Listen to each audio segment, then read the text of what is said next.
Do you have a Mercedes Sprinter and you got a fuel pressure issue and you need to replace the fuel pump?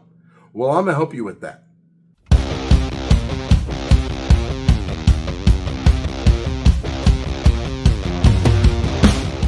Nuts and Bolts with Tone here, guys, and welcome to my channel.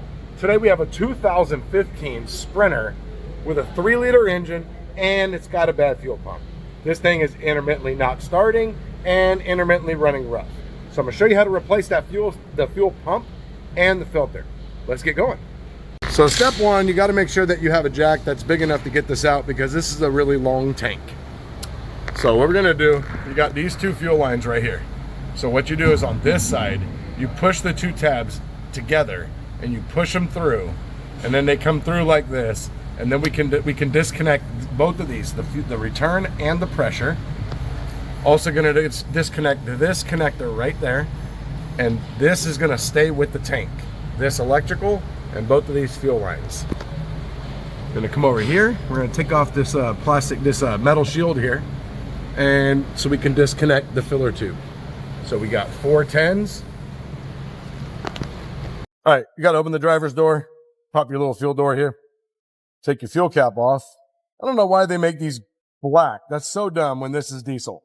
But anyways, you're going to need to take out these 4 T27s. So I use the Carbine Tools Torx. Actually, everything I use, Torx, Hex, Triple Square, it's all Carbine Tools. So we're going to take out these 2 here and these 2. And 2 for the fuel door opening. You take the whole thing out like that. Looks like that. And these are probably T30s actually, not T27. But anyways, you got to take out this bolt right there because the filler neck comes out with the tank and it goes down through this opening. So there's one right there. Don't drop it. And for the fuel tank straps, they are E14s. And again, I use the Carbine Tools. I'll put a link down below for the fuel tank straps. So here's what your filler neck looks like. This is a styrofoam piece right here. You're just going to pop it. You're just going to release it from the hole, but it's going to stay on the filler tube here. You're going to have this connector here. Go ahead and disconnect that. And that goes to here. That goes up inside, around the filler neck. Filler neck stays with the tank. Here's the 2 lines here and the connector. Going to come over here to the tank. We're going to blow this off with air, but there's one more thing. You have a vent back here. So just break this seal here, and then this hose will stay up inside the frame, and it will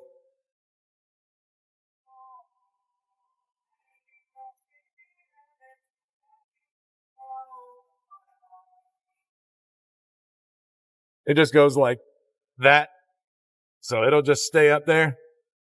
I'm going to plug it in there. So we're going to blow all this off with air, and then we're going to remove the fuel lines the same way we did the ones up there, the same way we did these. So you got 3 fuel lines. Well, the small fuel line this on the side. This one is just push pins. Channel there. There's a twist it pin up, there and a pin on the bottom. I'm going to depress them and wiggle and pull it off. And then just twist the line. Connector. And pull it off. 2 fuel lines.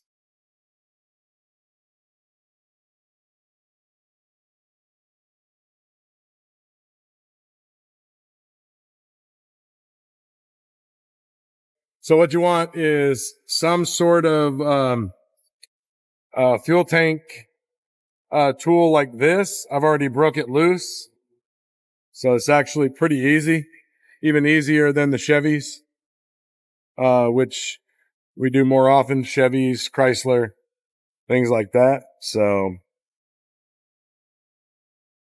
as you're pulling this out, just set your seal aside. When you get your fuel pump, if you get like a Bosch fuel pump, we're putting a Bosch one in here. I didn't look at it ahead of time. Go. So I didn't realize it didn't come with a fuel pump O-ring, and they needed their car back. So I had to just clean it up and reuse it. So just check it out and set it to the side just in case.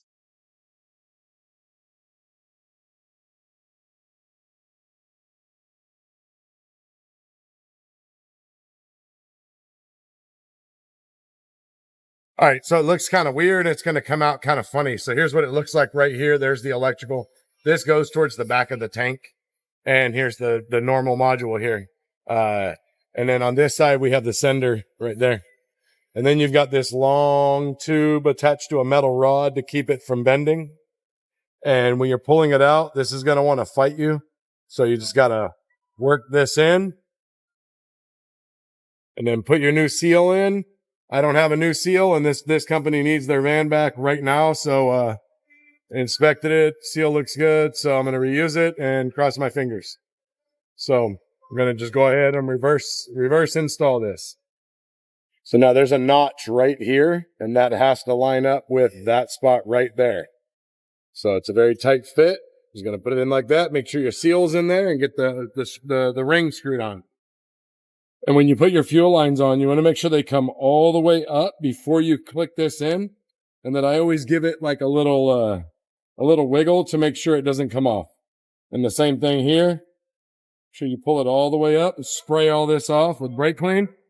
So don't forget, just clip your fuel lines back in here, your electrical here. And then when you put it back up, you got to be careful because the filler neck, it's got to go inside right, so here. go ahead and remove your air box. And then it's got to loosen up your slowly 8 milli for your go like this turbo. way. And then as the tank comes up. So you might need a friend to get it up there. Before I do and the fuel lines, I draw a line with a paint marker across the hose and the clamp. That way I know if the clamps are back in this exact same spot, they're not going to leak. Next up, you got to get the electrical connector disconnected. It's usually pretty good. You can pop the clip. It doesn't break like Toyota's. You're going to take it off. Sometimes you have to lift the fuel filter up a little bit to get the connector off. And sometimes you have to disconnect the connector right there on the side.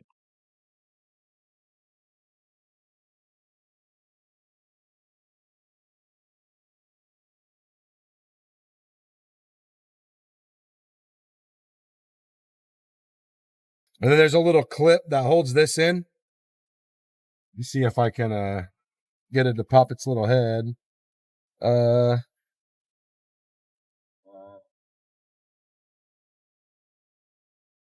we go. So you can see it's starting to come out here like that. Let me get this off, and then clip. We'll get don't lose that guy. And then this just pops off. Just wiggle it and give it a little pry, and it should pop off.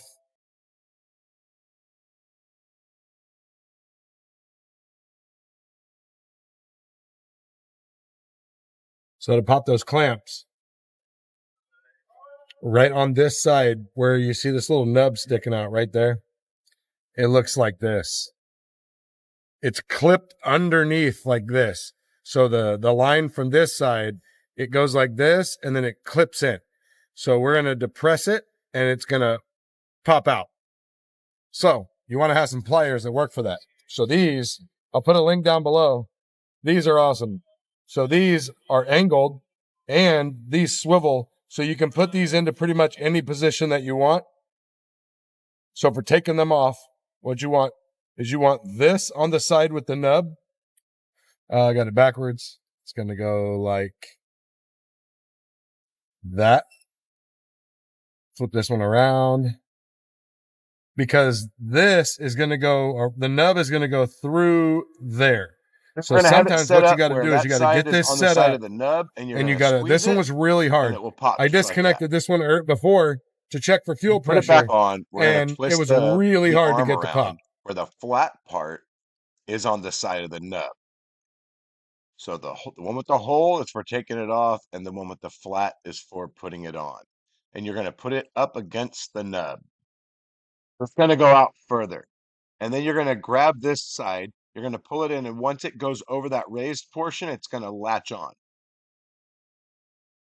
And then to get the hoses off, all I do is I take a little 90-degree pick and I put it in some Sil Glide. I stick it into the hose and I just slide it side to side, and it will break the hose free from the filter.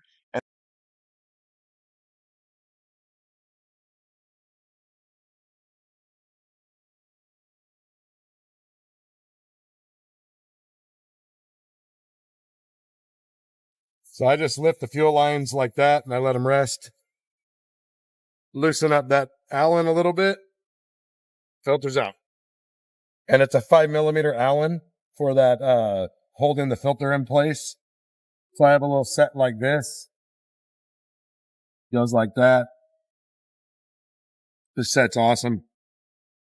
You got the ratchet and sockets over here. I always forget about the sockets. And then you got all the bits. That's another look at what it looks like when you're connecting the fuel lines. So here I have the fuel lines in place. And you're going to see on the right side, I grab the nub with the flat part, I pull it together, and as it goes over that hump, it locks in. And we're going to do the same thing to the other side. That's why I love these clamps. These clamps are awesome as long as you put them back exactly where they were. If you don't put them back exactly where they were, then you have the potential for a leak. So after watching this video, replacing a fuel pump in a Sprinter shouldn't be that difficult. It's a really long tank, so just make sure that you've got it supported properly, because if you start dropping that thing down and it tips, then you could break your fuel lines. They're all plastic, and then that would not be good. Or your filler neck, as it comes up, it's plastic and it's in the channel. If you were to drop the tank, it could totally smash the filler neck and break the filler neck. Then you'd be replacing the fuel tank. So hit the like button, hit the subscribe button, and hit the bell. You get notified of all my future content, which you definitely don't want to miss.